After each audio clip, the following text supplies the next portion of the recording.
Welcome back to Worthington Model Railway, and today I'm going to look at this Class 71 from Hornby.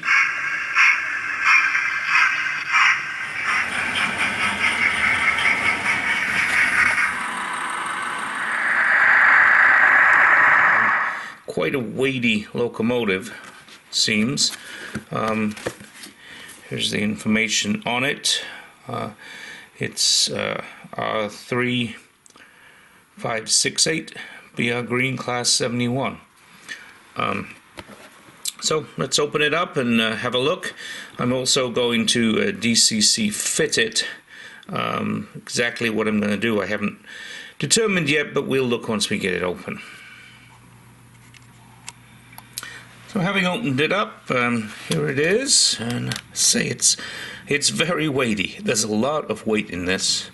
But anyway, let's just take a closer look. Pantograph on the top. These Class 71s were electric only.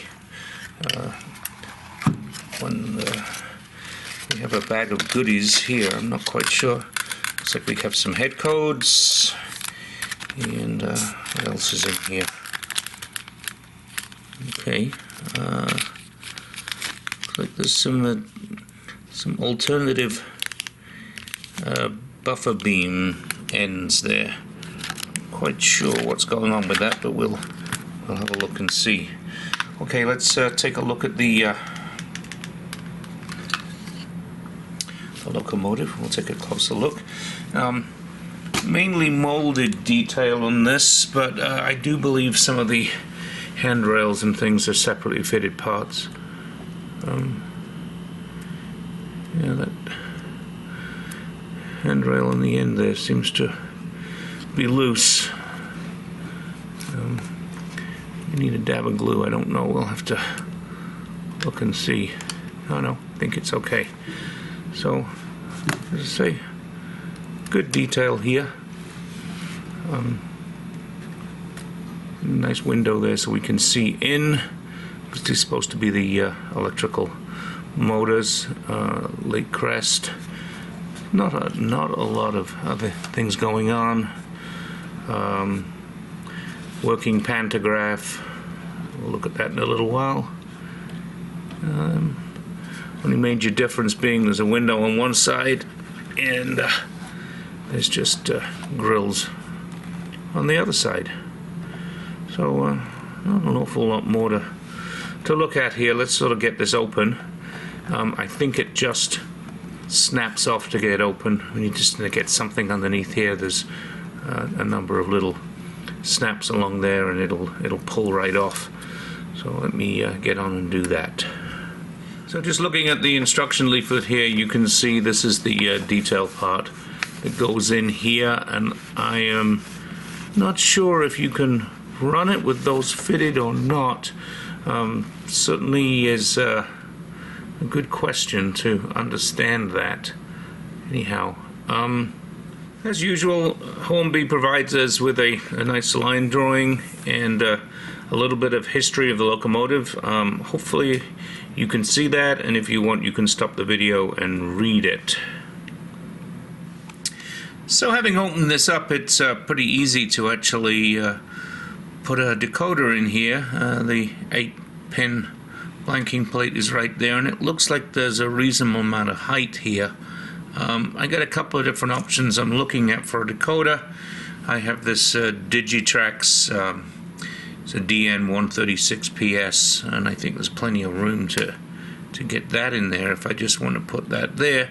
I also have another Digitrax decoder here that's just an 8-pin that just goes right into the socket. I think this one might fit, and I've had this for a while and not really found anything to use it on, so I'm going to see if that one fits. If that one fits, that's the one I'm going to use. So let's get the old one out and see what the options are here. That's a little stiff.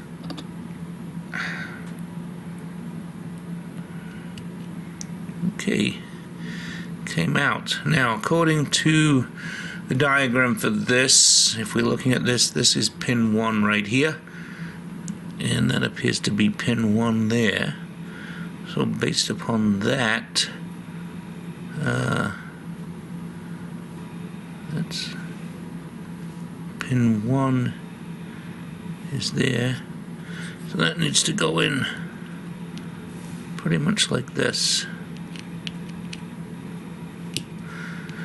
Let's get it on the programming track and see if it works.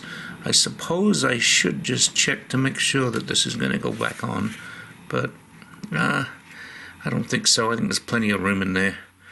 Just looking inside the body there. So let's put it on the programming track, see what happens. So we got this programmed. Let's start it up. And I programmed acceleration and deceleration, so hopefully if I change direction, slow down and start up the other way.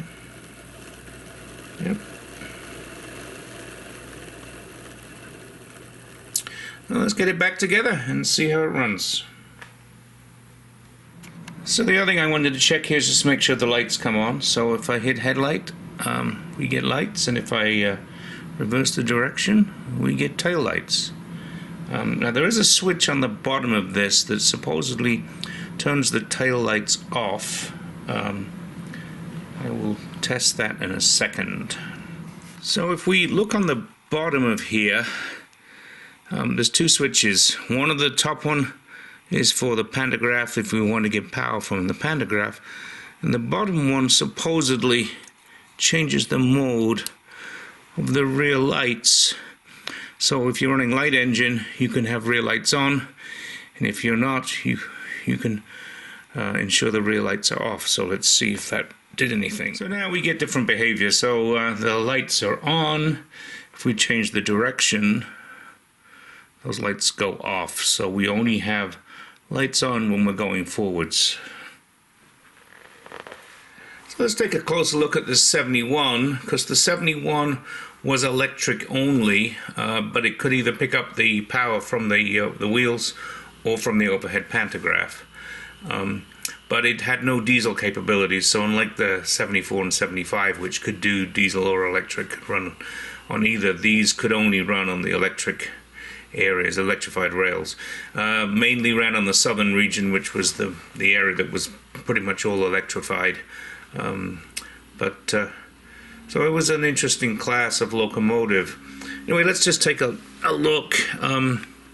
There is a reasonable amount of detail on here. These handrails are separately fitted. The glazing's nice, and the cab interior is nice. I like the I don't know how much of that cab interior you can see there. I'm trying to get some light on it. Windshield wipers look good. Obviously we've got lighting there. A lot of bogie detail. It's obviously all molded, but it's nice. And the boxes under the middle there look really good. And obviously this has a working pantograph. To get the pantograph up, you have to twist it slightly. Yeah, he says. So to get this pantograph up, apparently you just twist it slightly and it should pop up. There we go. And up it pops, and we can clip it back down. As I say, I don't have any catenary, so it is not going to be doing anything on my layout at the moment, and catenary is not something I'm planning on putting on there. Now, I just noticed we lost one of the rails here, so I'm going to find that and put it back on. Let me see if I can find it. Okay, I'll be back in a second.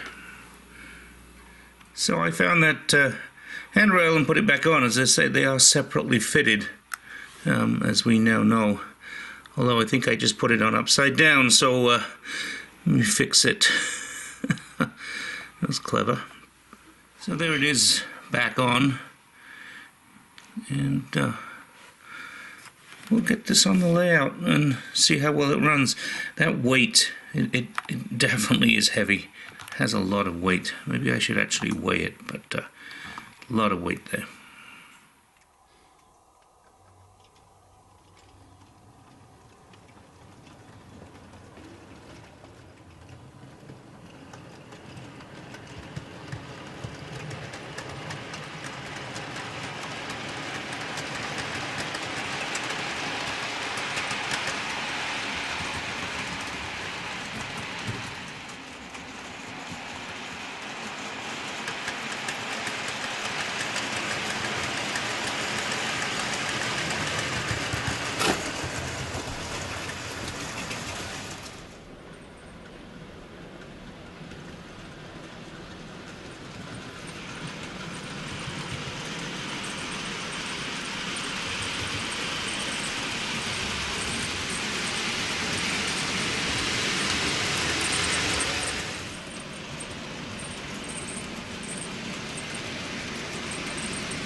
Thanks for watching this quick look at the new Class 71 that I got.